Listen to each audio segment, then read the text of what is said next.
I'm 61 years old, and I'm going to tell you something that may make you uncomfortable. Almost everything you've been told about aging, success, and having time is wrong. Not slightly wrong, fundamentally wrong, and the hardest. Hard to accept is this: the people who are supposed to prepare you for life, parents, teachers, society, either didn't know the truth themselves or passed on the same illusions they inherited. I believed them too, for more than 3 decades, for the first 30 years of my life. I thought I understood how life worked. I did everything right.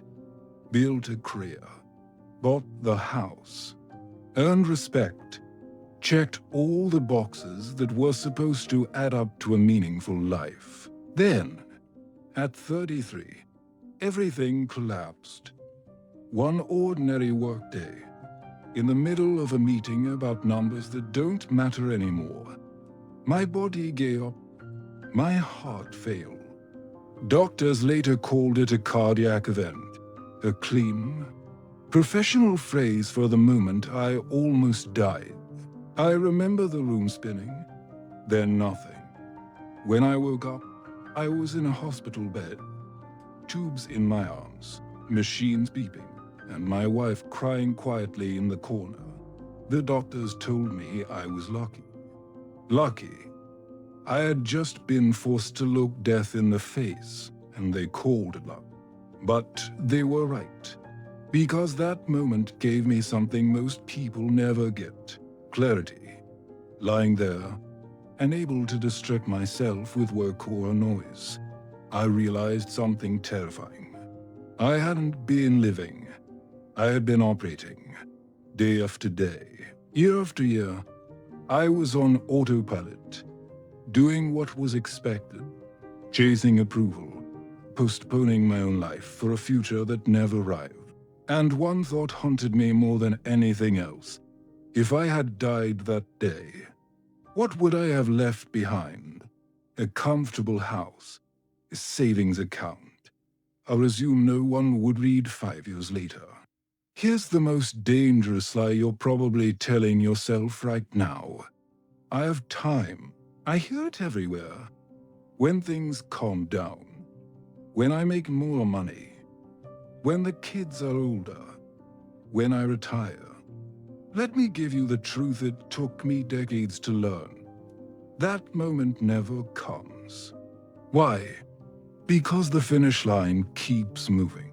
You reach one goal and another replaces it.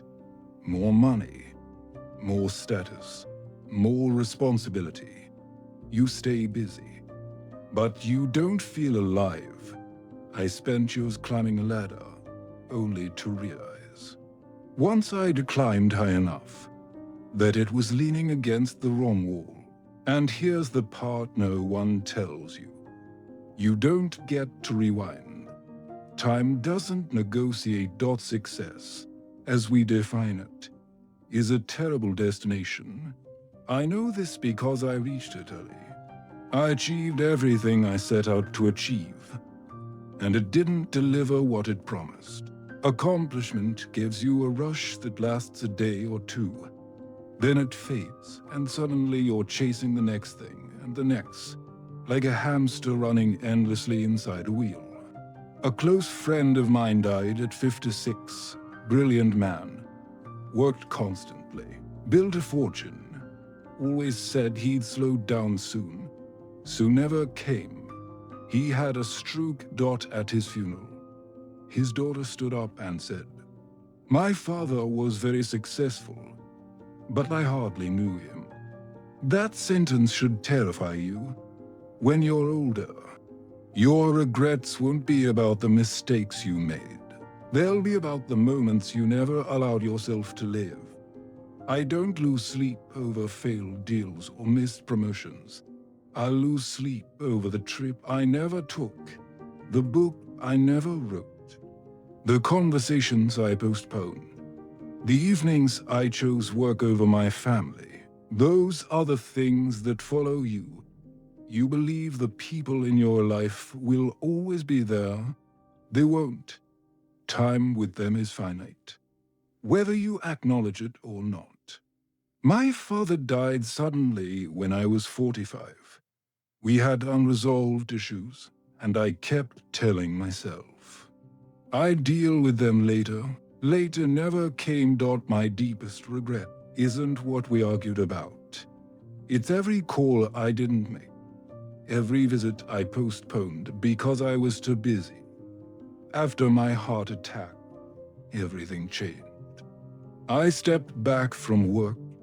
I learned to say no, often. I stopped trading my health and relationships for obligations that didn't matter. And in the 28 years since then, I've learned more about life than in the years before it. What truly matters is painfully simple.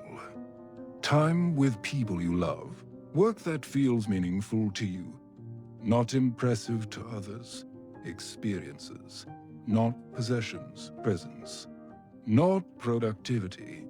I know, if you're young, this probably sounds naive. I would have dismissed it too. You have bills, responsibilities, pressure. I understand. I'm not telling you to abandon everything. I'm telling you not to sacrifice what matters for what doesn't. So ask yourself this, and don't lie. If your life ended tomorrow, would you be at peace with how you've lived so far? Not proud, not admired, at peace. If the answer is no, then what are you waiting for? Every day, you are closer to the end than the beginning. So are the people you love. Your parents are aging. Your children are growing. Your moments are disappearing quietly, one by one. You can keep delaying, or you can wake up. If I could speak to my younger self, I'd say this. Stop trying to impress people who won't matter in 10 years. Stop destroying your health for a paycheck. Stop postponing joy.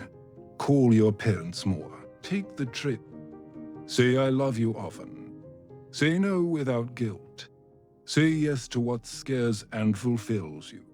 And most importantly, don't wait. There is no perfect time. There never was.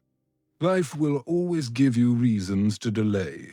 And if you listen to them, one day you'll wake up and realize you waited your entire life away. I'm 61 now. I don't know how much time I have left. None of us do. But these last 28 years, lived intentionally, have been the richest of my life. Not because I earn more. Because I finally paid attention. That's the irony. When you realize time is limited, you finally start living. The question isn't whether the clock is ticking. The question is, what are you going to do with the time you still have?